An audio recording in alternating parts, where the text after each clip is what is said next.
2020 cricket යුගයට පෙර Robin Smith තරම් ප්‍රබලව පන්දුවට පහර දුන් ක්‍රීඩකයන් සිටියේ ඉතා අඩුවෙන්. ඔහු ද ජජ් ලෙස නම්දලා සිටියා. ඔහු ක්‍රීඩා පිටියේ සිටි නිර්භීත රණශූරයෙකු අතර ලෝකයේ සිටි දරුණුතම වේග පන්දු යවන්නන්ට නොබියව අභියෝග කළා. බොහෝ විට ඉන්ජය ගත්තා. ඒත් ඒ අසහාය ක්‍රීඩකයාගේ ලක්ෂණය වූ නිර්භීතකම පිටුපස ත්‍රීව්‍ර අභ්‍යන්තර ගැටුම් සමග පොර බැඳුණු මිනිසෙකු සිටියා. පසුගිය සඳුදා එංගලන්ත ක්‍රිකට් කණ්ඩායමේ හිටපු පිතිකරු රොබින් ස්මිත් 62 වන වියේදී ඕස්ට්‍රේලියාවේ පර්ත් නුවර පිහිටි සිය මහල් නිවාසයේදී අනපේක්ෂිත ලෙස මියගොස් සිටියා. ඔහුගේ මරණයට හේතුව තවමත් නිශ්චිතව අනාවරණය වී නැහැ. ඔහුගේ පවුලේ අය කියා සිටියේ අතිශය ගැඹුරු දුකකින් සහ පාඩුවකින් යුතු පුවත ප්‍රකාශ කරන බවයි. එංගලන්තයේ වඩාත්ම ආකර්ශනීය හා ජනප්‍රිය ක්‍රීඩකයෙකු වූ ස්මිත්ගේ වියෝව සම්බන්ධයෙන් මේ වන විට මුළු ක්‍රිකට් ලෝකයම ශෝක වෙමින් සිටිනවා.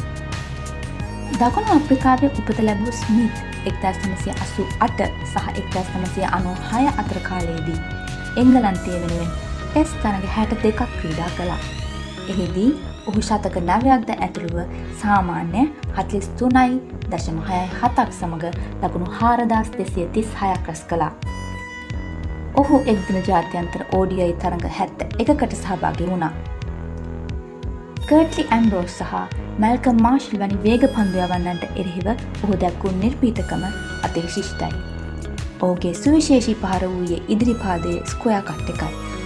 1993 දී එජ්බස්ටන්හිදී ඕස්ට්‍රේලියාවට එරෙහිව පන්දු 163කට මුහුණ දෙමින් නොදවී රැස් කළ ලකුණු 167ක ඉනිම ඔහුගේ වඩාත් කැපී පෙනෙන එක්දින ඉනිම ලෙස සැලකෙන අතර ඒ වසර 23ක් යනතුරු එංගලන්ත පිටිකරුවක රැස් කළ වැඩිම එක්දින ලකුණු වාර්තාව ලෙස පැවතුණා. ඔහු තම ක්‍රිකට් වෘත්තීය ජීවිතය හැම්ෂයර් ප්‍රාන්තය වෙනුවෙන් ගත කළා. හිටපු නායක මාක් නිකලස්ගේ අදහසට අනුව ස්මිත් හැම්ෂයර් වෙනුවෙන් ක්‍රීඩා කළ ශ්‍රේෂ්ඨතම ක්‍රිකට් ක්‍රීඩකයා ලෙස සැලකෙනවා. ද ජජ් නම් නාමය ඔහුට පටබැඳුනේ ඔහුගේ කොණ්ඩේ විනිසුරුවරයෙකුගේ හිස පළඳනය වගේ ගවී තිබෙන නිසා.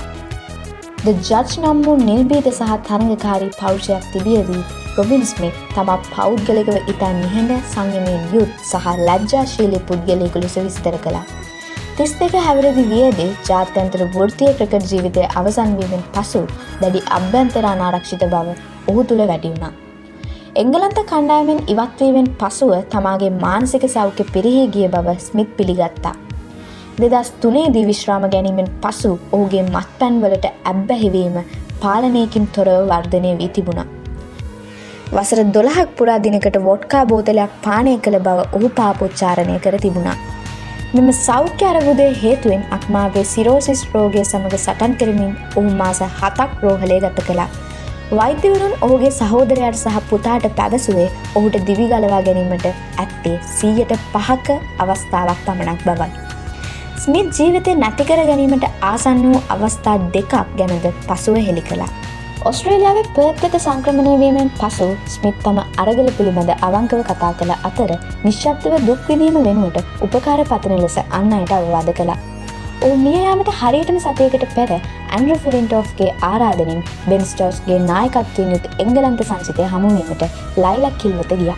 එහිදී ඔහු පිටිකරණය ගැන මෙන්ම තමාට බර වූ මානසික ගැටලු පිළිබඳ විවෘතව කතා කර තිබුණා. ඔහුගේ අවසාන සම්මුඛ සාකච්ඡාවේදී ස්මිත් තම අතීත නිශ්ශබ්දතාවය ගැන කතා කළ අතර බලගත් පාපොච්චාරණයක්ද සිදු කළා. මම මගේ මිතුරන් සමග කතා කළා නම් හොඳයි. ඔවුන්ට බරක් වෙන්න මට අවශ්‍ය වුණේ නැහැ. නමුත් මම ඔවුන්ට ළඟා විය යුතුව තිබුණා.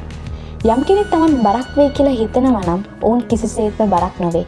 ඔබ කළ යුත්තේ විවෘත වීම සහ ඔබම වීමයි යනුවෙන් ඔහු සඳහන් කළා. ඔහු The Judge More Than Just a Game නමින් පොතක්ද ලියා තිබෙනවා. රොබින් ස්මිත් සිහිපත් කරමින් ලොව පුරා විවිධ දේ සිදු වුණා. හැම්ෂයර් ක්‍රිකට් කණ්ඩායමෙන් නිවහන වන යුටිලිටා බෝල් ක්‍රීඩාංගණයේ සියලු දෙනාටම තම මතකයන්, පණිවිඩයන් සහ උපහාර බෙදා ගැනීමට අවස්ථාව ලබා දීම සඳහා සෝක ප්‍රකාශන පොතක් විවෘත කරන බව නිවේදනය කළා. මෙම පණිවිඩ මගින් ඔහුගේ කැපී පෙනෙන ජීවිතය සහ ඔහු ඇසුරු කළ ප්‍රජාව සිහිපත් කරන බව එම නිවේදනයේ සඳහන් වුණා.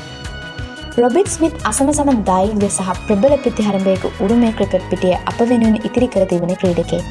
නමුත් සමහර විට ඔහුගේ අවසාන වඩාත්ම වැදගත්ම උරුමය වන්නේ The Judge පිටුපස සිටින මිනිසා හෙළිදරව් කිරීමේදී ඔහු දැක්වූ අවංකභාවයයි. ඔහු තම අභ්‍යන්තර භීතීන් සමග සටන් කළා. අවසානයේදී අප සැමට තීරණාත්මක උපදෙසක් ලබා දුන්නා. ඒ කෙනෙකුගේ ගැටලු බෙදා ගැනීම කිසිසේත්ම බරක් නොවන බවයි. රොබින් ස්මිත් පිළිබඳ ඔබගේ ප්‍රියතම මතකය පහතින් කමෙන්ට් කරන්න.